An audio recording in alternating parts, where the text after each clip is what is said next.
Hey, welcome. My name is Neal. Welcome to this video.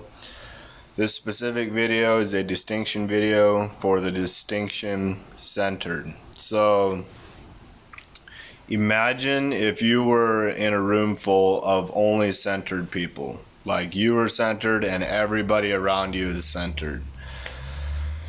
What might that be like? Well, what that might be like is like being in a room full of lack of drama.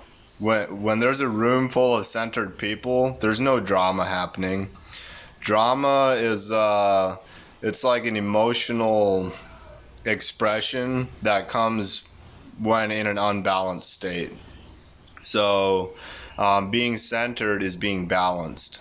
Being centered is divine alignment. So being centered is like when you're in the middle of like a really intense conversation, or you're in the middle of like 50 people and there's all this energy all around you and it's like really chaotic.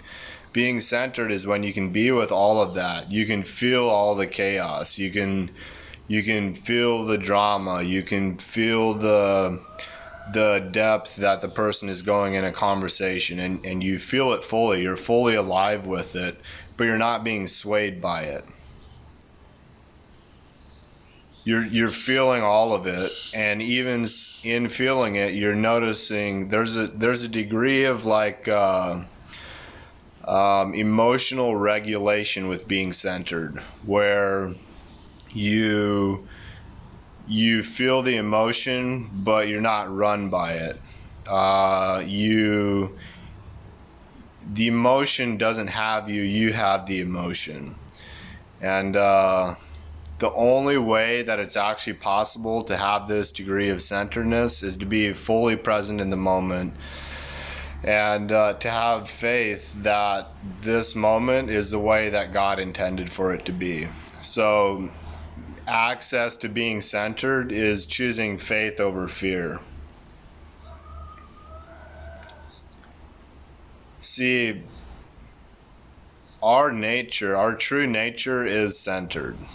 When we get in our ego or we get in our stories, that's when we get off balance. And I believe the human purpose is to live a life of centeredness, is to come to alignment, come into alignment inside with God, and then express that alignment on the outside from the inside out. So being centered is being fully alive with God, and then being in the world and simultaneously being with God. And being centered, it's observational slowness. So you're not doing, you're observing what's occurring, and it's this slow motion quality, centeredness.